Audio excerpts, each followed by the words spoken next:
Kia ora guys, and welcome to another episode of Against the Grain, a little project I've been putting together for the month of Movember to catch up with friends and family and take a chance to check in and maybe have a chat about things that aren't normal on the conversation table, mental health and well-being, especially with us males, as we're quite good at pushing it to the side and ignoring the problem. Like I said, this is for the month of Movember. As you can see, it's slowly coming along. If you are able to donate anything, head along to my Mo space and anything will be greatly appreciated.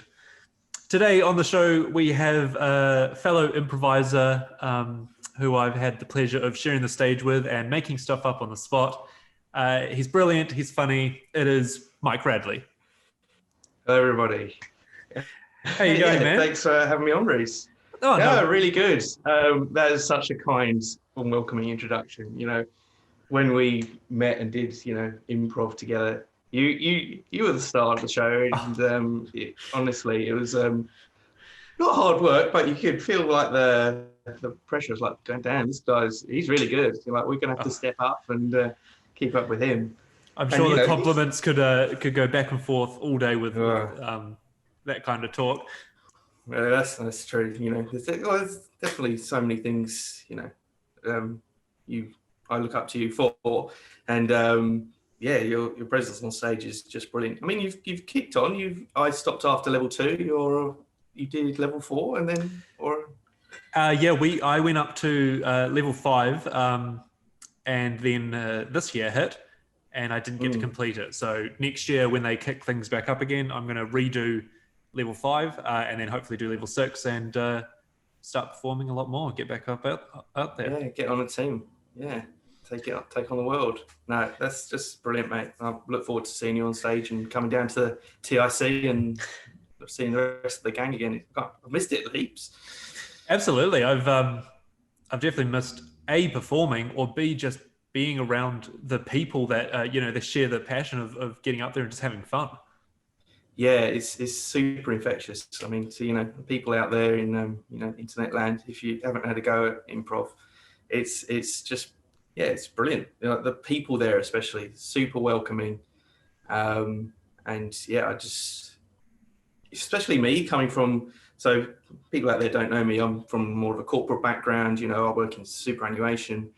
I've never done any theatre kind of sports or anything like that at all.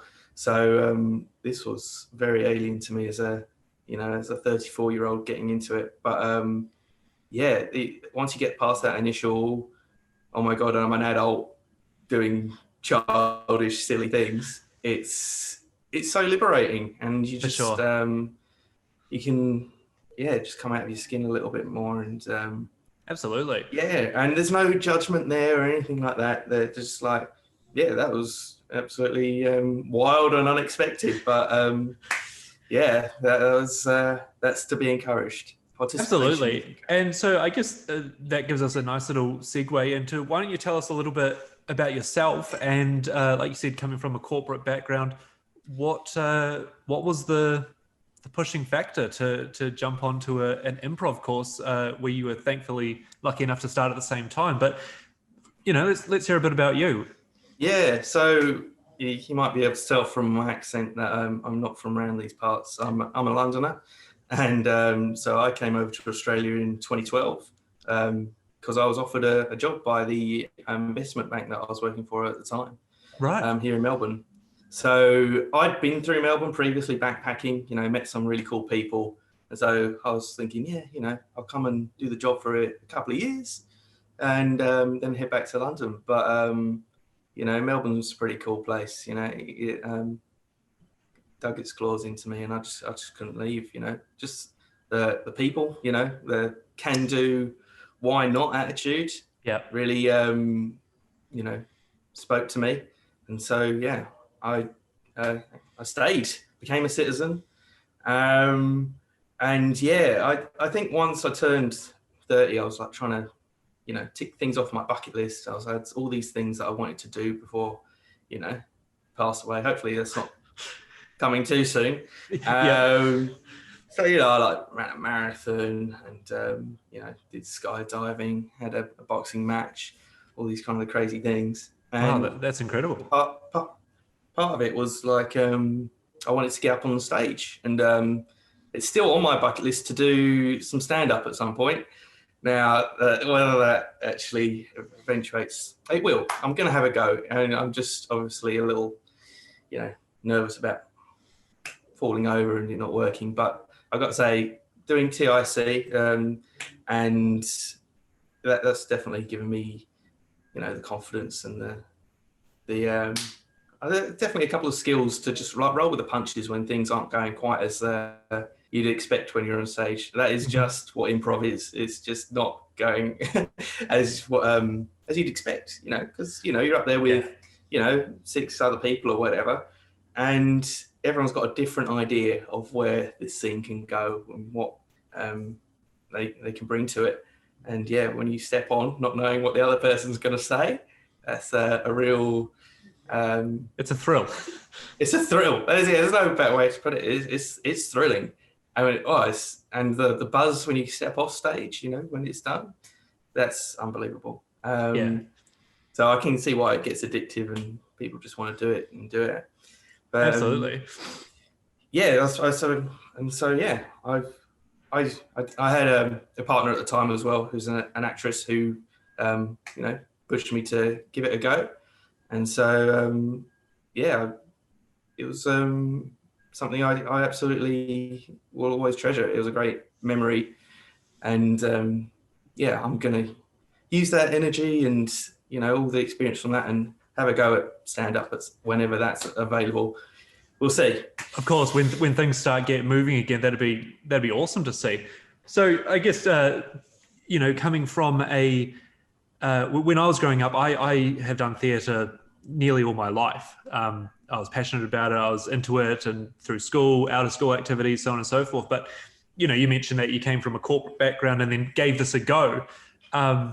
You've said that you enjoyed it, but do you think it also aided work life and personal life as well? Or was it just a fun thing to do every Tuesday night?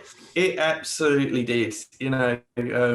Definitely at work, just feeling way more confident just talking to people around the office. And yeah, even my boss mentioned it to me, like, you've really perked up, and been more lively around the place, like what's going on, and, in a positive way, not like, get back in your box. It was she was like, hey, this is great. And I was like, well, I think it's improv, which is, I don't know. I kind of thought it was like a little bit of a scary thing to say, to go, I'm 35 working in the suit, and right. After work on a Wednesday, I'm going and hanging out and pretending to be, all sorts of weird things. So, yeah, do you think, it was great. I was going to say, do you think that's a work culture thing that, you like you said, you're working in a suit, that almost there is not a fun activity outside of work or during work hours it needs to be serious? Or is that a culture thing, or is that just a personal view? Yeah, maybe it's just my personal view. I mean, I don't like to keep things too serious at work anyway.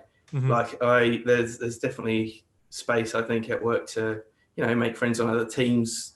You've got nothing to do with them professionally. Right. But, I'll, bump into them in the kitchen and get chatting on the lift, and I'll take part in things like, five-a-side soccer and stuff like that, just to, so that when you are, I think it's a really good thing that, when you do need to go and speak to somebody and you do need their help with whatever you're working on, that it's not a purely professional relationship, and you can have that friendly banter and you can talk openly with them. And yeah, it's something I'd absolutely encourage, people to do. We're here to talk about, men's mental health, and, not just viewing work as a workplace, try and bring some fun and some energy to it. And wherever I've gone around the world, I've always joined a sports team at my work. Right. So that's one of the important things for you personally, is to get involved in an activity that the workplace does? Yeah, I mean, look, I've been working in finance for longer than God, nearly half my life, and so it's a pretty dry industry Right. mostly. Um, yeah, I don't know. It's for me, it's always been really key to bring some fun to the office, and um, yeah, sports is an easy way to do that, especially for guys. Yeah, it's Why do you think I that don't is? know. I think it's something maybe our generation. I'm putting us in the same generation here. I'm a little bit older. um, that we're comfortable talking about sports. It's something that comes easy, and definitely at school, it's something you're exposed to a lot. Something that you, yeah, it's just wherever people are from at school or whatever they're good at. You know, the boys especially will always back in England talk about the Premier League. Right. Okay. Soccer. What's going on, and so yeah, that's a really great starting point, and from there, relationships build, and you do get to a point where you can talk, about heaps of other things. Well, that's what Um, I was going to say next. Is do you think it is a nice, let's use the word gateway of, you're playing on a team, and sure you can talk Premier League until the cows come home, but mm. then did you feel that your mates that you talked sports with, you were comfortable talking more serious things, or not even serious, but more personal things with, or did it tend to stay around sports and that was just a comfort? I think that's a skill that I've developed as I've got older and as I've come to Australia and met other people. I'd say, with my mates back home, it took a long, long time to get to the stage where you were comfortable with that. But I don't know whether that's just, the world changing around me as well, whether Of course. things back in the late 90s, early 2000s were such that you just wouldn't talk about those, how Right. you're feeling. Whereas definitely in Australia, there's people, on my work soccer team that, I share everything with now. And, I've only Right. known them a couple of years. So I'm definitely that skill set has grown, and I'm way more comfortable about talking about how I feel about things, how things are going in my personal life. And I've got to say, it's often just a great stress reliever, and you For do sure. feel a weight off your shoulders kind of thing. And it's like like doing improv. You're like, well, why haven't I been doing this for ages? You come off and you Yeah. feel great and relieved, and a little bit elated that you've been able to express your feelings, and why you're down or up at that certain time. And I'd absolutely encourage people out there to try talking about it, because look, in my experience, I haven't met a single person who said, I don't want to hear about it. I don't want to hear how you're feeling, I think, yeah, or 100%. that that's not important to me. It's always been encouraging, and they almost, they feel touched as well, that you feel comfortable, safe around them to talk about these things. And Absolutely. Do you think it works as a two-way street as well, as you've felt comfortable opening up to your teammates and your workmates? Do you feel that when you started doing that, it came back your way as well from them? yeah, absolutely. It just takes somebody to take the first step, Yeah. and the floodgates open. And I'm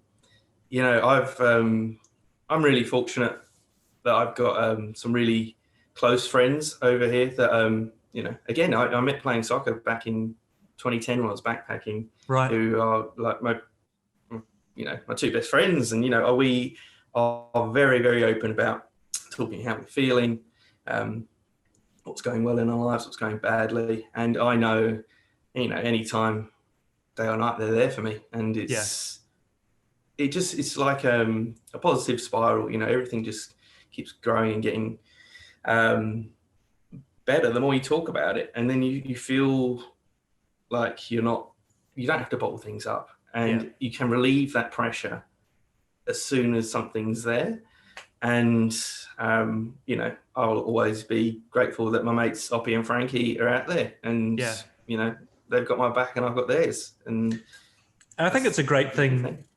Having that in the back of your head as well. It's not when a problem arises, you have to think, oh, who do I have to go to? If it's straight away there, it's kind of such a nice feeling to know, no matter what the problem is, whether it be big or small or important or not even important, that you can go straight to them and just go, hey guys. Yeah, no, absolutely. I can only speak from my experience, but yeah, certainly years ago I didn't have that. You know, before I met these guys, that wasn't an option for me, and I used to get really down about things and feel like there was no, you know, way out, and that, you know, I was completely on my own in the world, and, you know, all those feelings are normal and they happen to everyone, and it is tricky finding your way to deal with it. Yeah, I think that's one of the big hurdles. Is that like sorry, go on. I was going to say, I can see the guitar behind you. I didn't even know you played, Reese. But yeah. Okay, there you go. I've been learning the last year, so I bought a guitar this time last year, and it's been another great stress reliever, like something I didn't even know was out there. And, you know, just finding his time, you know, 20 minutes or whatever a day, just to strum away at that was it really takes you all your focus off what's going on at work, in relationships, or whatever else, and you're just so in that moment, trying to get your fingers in the right place, trying to get the rhythm right, and it just stops the cycle of things going round and round in your head for a bit. And often, you know, when I put it back down, I feel a bit relieved, and that's, you know, I've picked up, you know, these bits and pieces as I've, you know, gone through the years, and God, you know, I wish, you know, back in school or something, there'd been some talk around mental health or something like that. It was never something that was discussed. So not at all, no. Music was always just this thing that, you know, people who were talented at music did. Like, it's, you know, the mental health benefits and stuff like that were never discussed, and I wish I'd known about it back then, because it's been great. For sure. And it's interesting you say that about the talent aspect, and I guess you could apply that to jumping into improv or something theatre based or creative based or even sports based. Is, I think, I found that when growing up, it's like, oh, you want to do this hobby, you better be good at it, rather than, hey, you know, I was going to bring up, you've been learning guitar for about a year now, and, you know, it doesn't matter what skill level you're at your own skill level, and like you just said, then it's a time to put the thoughts of the day away, focus on that, and have fun yourself. Yeah, that's the key word, fun. Like you were saying, it was focus on being good, but you can just have fun. You don't need to be world beating. Like it's funny, and I don't know whether it's an English mindset, because, you know, I've definitely had like discussions with my dad and stuff, you know, via Skype, you know, and say, oh, look what I can do now, kind of thing. Right. And his first reaction will be like, oh, he's no Jimi Hendrix. I'm like, well, okay. And I know he's just playing.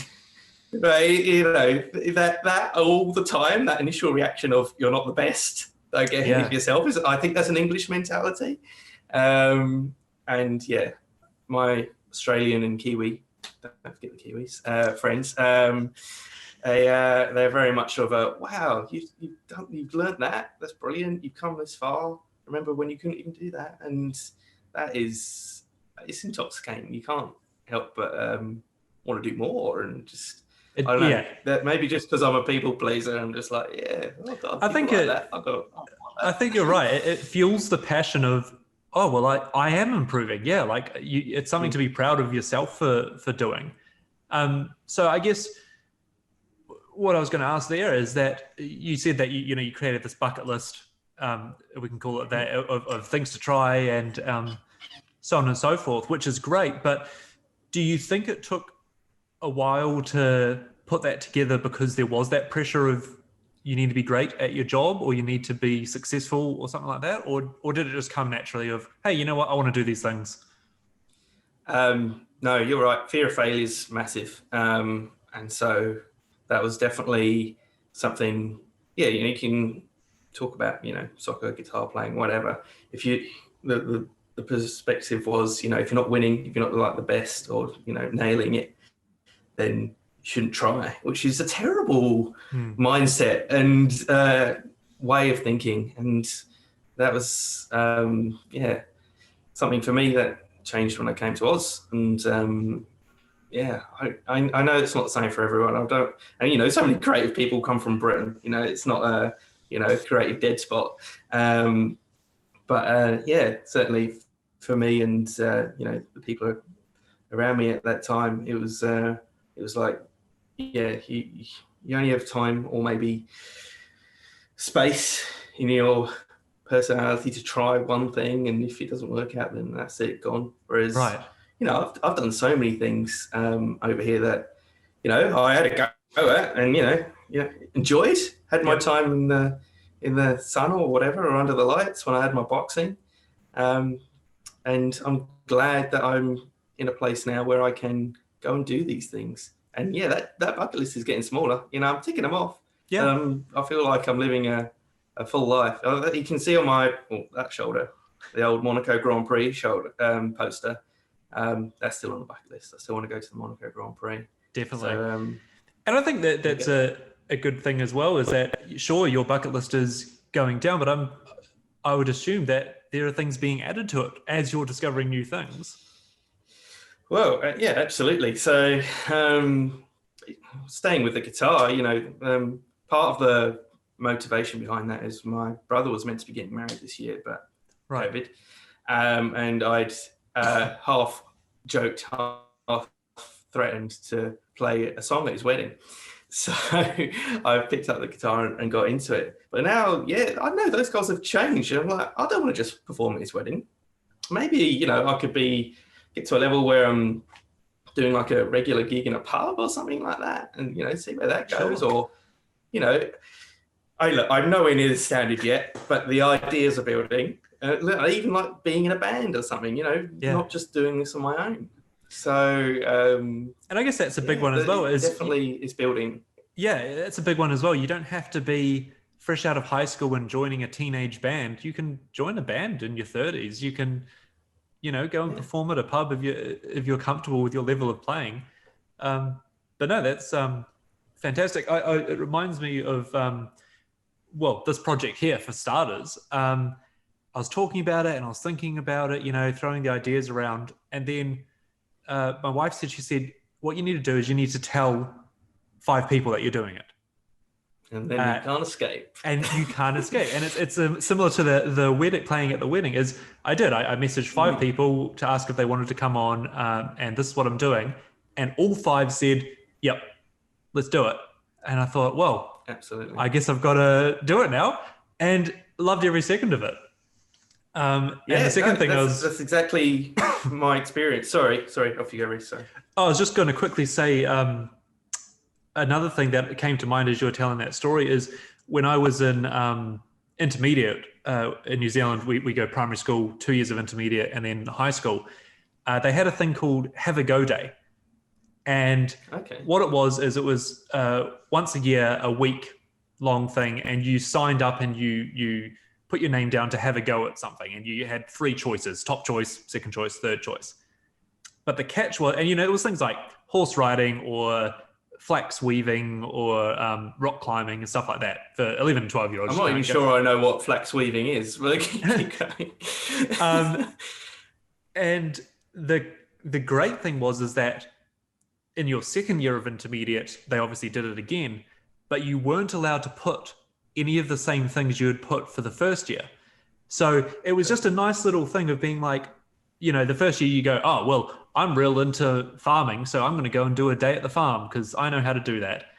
But then the second year, you weren't allowed to choose that. And so you kind of thought, oh, well, yeah. And it just pushed you into something that you hadn't done before. And sure, some people were like, that wasn't for me. But some people were like, oh my gosh, I love rock climbing. And then went on to, go climb the Grand Canyon. Take on the world. Yeah. Brilliant. Yeah. Getting out of your comfort zone, that's where growth happens. And so, yeah, I know it's tempting to like always avoid that kind of stress, and to stay on the sofa and do things simply. But I've got to say, every single time I've stepped out of my comfort zone, I've loved it. And, you can feel yourself growing. It's, it's such a warm and, great and fulfilling feeling. So, I'd absolutely encourage people to do that. I was boxing for maybe, only a year probably. And I got in the ring, in front of like 1,000 people and wow.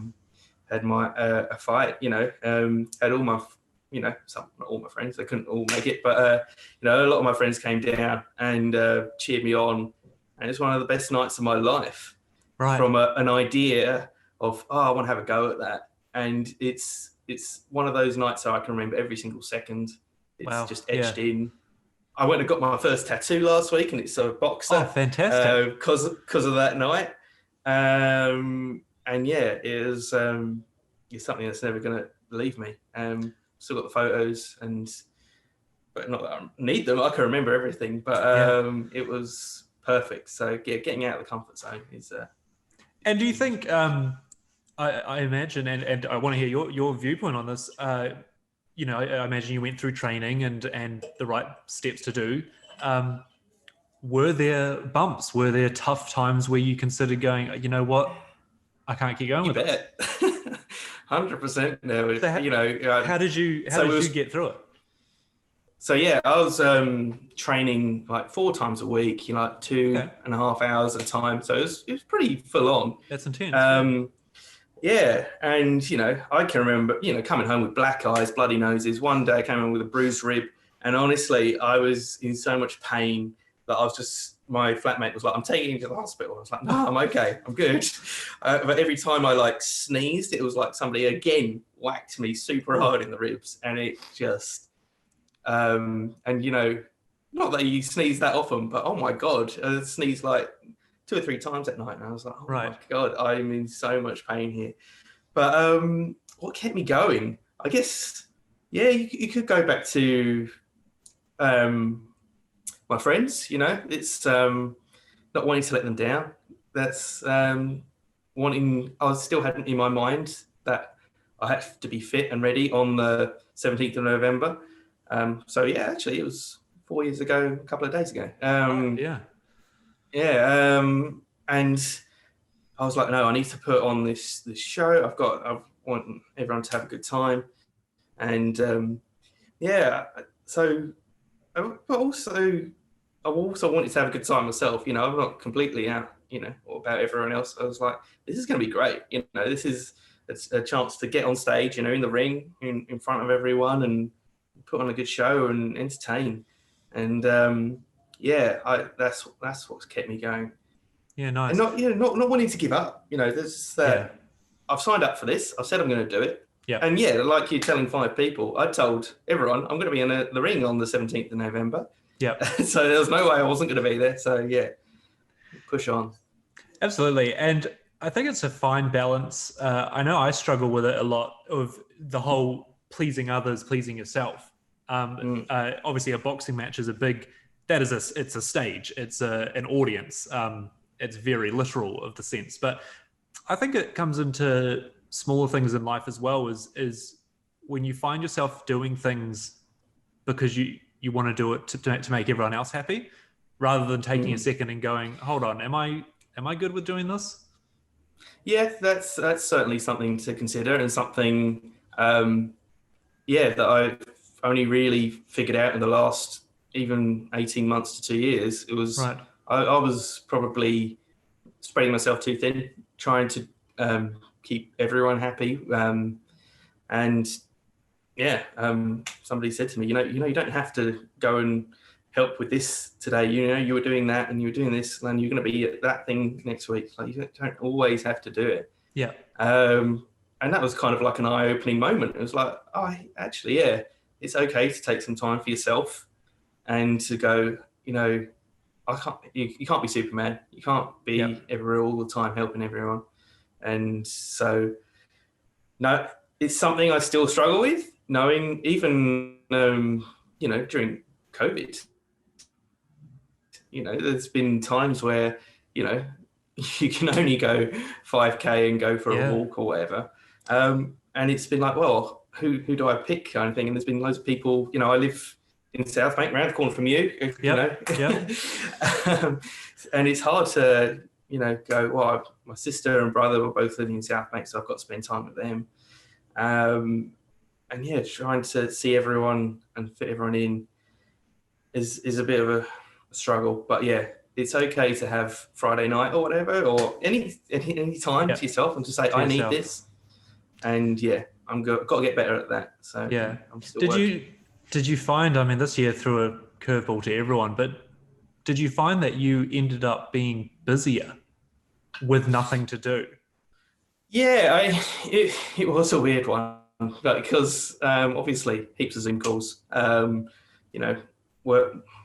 Also, it feels a little bit workish, you know, because, you know, I'm going back to the laptop and the screen that I've been sitting at all day to go and hang out with my friends.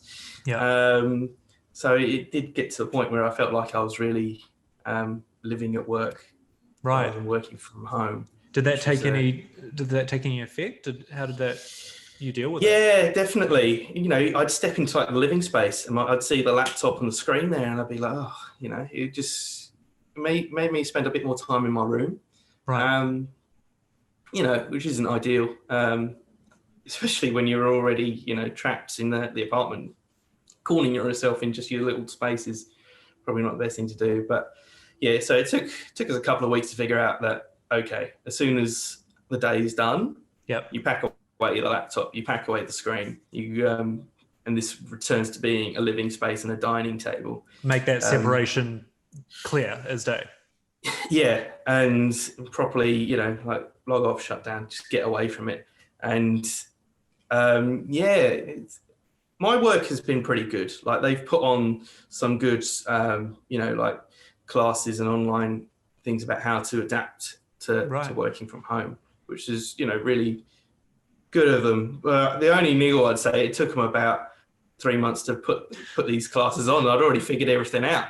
But it would have been great to have it right at the beginning. But I think at the beginning, no one really knew how long this was going to go on. No, I think that was the scary thing, is no one knew anything. No one had ever dealt with this before. Did you find those helpful, or did, like you said, you had figured it out by yourself?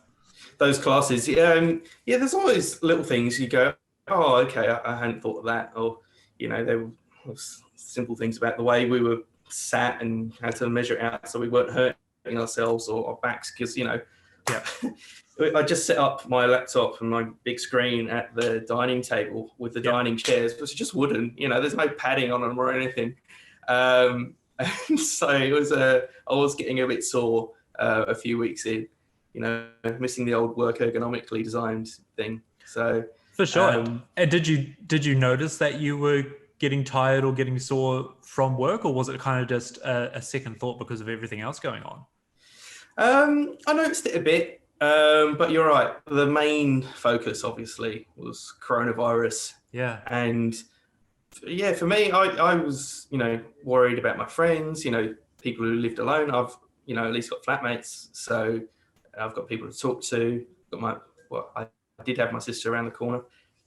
She's just gone back to England. Right. So yeah, it was. I was more worried about how everyone else was doing, and I felt a bit useless, and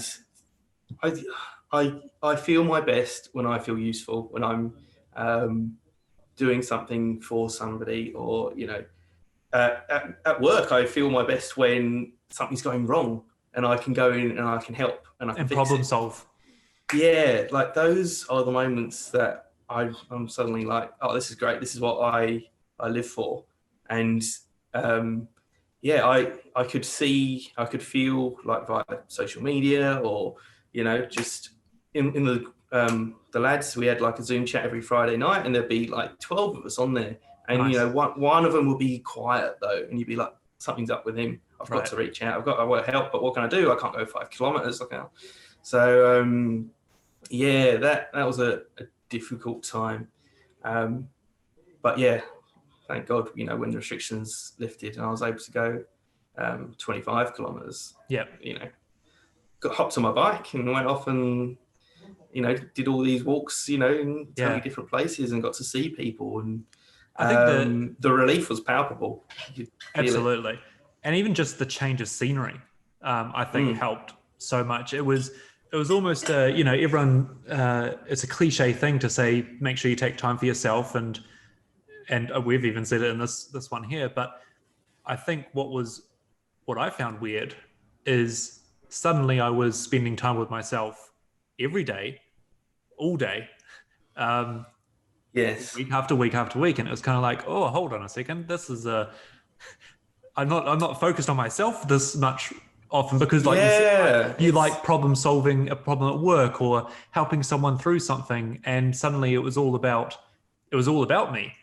And yeah, you're right. It's a difficult, situation. It's difficult for everyone, and I don't want to, say I've had a tough time but I don't want to. I want to encourage people to be open and say when they're feeling tough. But I know that I've, kept my job. That's been real, great thing for me. I've, not had any health worries. I haven't got coronavirus or anything like that. So I don't want to, whinge too much, but there's definitely been times where I'm just, wrapped up in your own head, and you there's no, stress relief. Like for me, I thank God I've had the guitar, but I've missed soccer terribly. I haven't kicked a ball in like 9 months. That's just unheard of for me, crazy thought, and most Englishmen, it's just what's going on. So yeah, it's just a year that will live long in the memory for lots of reasons, and some of them good, some of them are bad. But yeah, we'll never forget it. We'll be talking about this in 20 years' time, I'm sure. I think so. I think it will. It's been a mix of a learning curve and a experience, and like you said, good times and bad times. And I think, not to diminish some of the bad things that have happened to a variety of people out there, but I think you're right that saying that, even not having the social gatherings to go to or something like that, if that weighs heavy on you, then that's still it's not a dismissive thing. No, your feelings are absolutely valid. And missing out on going to the pub, everyone's got things that are, different levels of importance to them. And I totally get that if your main relief is seeing your friends in the pub, having a few frothies, as the Australians like to say, then I'm trying to blend in still 8 years later. I still can't quite nail it. Then if that's taken away from you, then that's terrible. And, you're going to be feeling like pretty low, and absolutely it's difficult. And you've got to reach out. You've got to tell people how you're feeling. Like I said, in my experience, I've never had anyone say your feelings don't matter. It's uninteresting to me. People want to help. People want to have each other's back. Yeah. And I don't know, I don't know if it's just me, but it feels good to get beyond the surface level of, the weather and sports and stuff like that, and to go to the real heart of what people are feeling. And I think that's a good thing anyway. I agree. And I think it's not about not wanting to talk about this kind of stuff. It's not sure that someone else wants to talk with you about it. And I think, like you said, once you get past that initial, how's the weather, maybe asking, how are you feeling? Or how's things going? But realistically, how's things going? Not just, oh yeah, good. I don't want to bother you with this. Because all conversations start like that with, hi, how's it going? And go, yeah, all's good. Follow it up. Have another. You can tell, you can feel when somebody's, and say, but really, it must have been, tough this last, month or so with what's been going on, and just, if anything, some people may or may not want to talk or whatever. Don't flog a dead horse, but I think you won't regret pushing past the initials. How you're going. Absolutely. I was just going to add in quickly. I think, if anything, this year's given us a good launching point for going, hey, how's things going? This year's been tough. Because everyone's gone through it. It's kind of a shared thing to start opening up those conversations. So hopefully it becomes a bit more commonplace. Yeah, I think that's a very positive way of looking at this. Absolutely, that phrase is very useful, and it gets people talking, more honestly about their experience, because everyone has shared this, but everyone's got their viewpoint on what's happened. And, even like the anti-maskers and those people, I try and empathize as much as I can, and just say, well, this must have been tough for them because of this and that. And talking really does break down barriers and brings people closer together. And, that's no bad thing. Well, it's all for the benefit of everyone around us. So, brings people together, it breaks down walls, and hopefully, like I said, it can become a bit more normal. But no, I think that's a great point to end on there, Mike. And I'd like to say thank you for coming along and having a chat. It's been an absolute pleasure. Mate, it's been an honour. Thanks for having me on. Keep trucking, and I can't wait to see you up on stage at the Improv Conspiracy again. Well, I've got a list now. I can't wait to see you performing at weddings, doing a stand-up. Oh no, it's out there. Okay. Thank you again. And like I said to the viewers, if you want to go along to my Mo space, I'll leave the link in the description below. Any donations, big or small, will be greatly appreciated. But no, until next time, mate, we'll catch you later. Stay safe. Have a good one. Bye.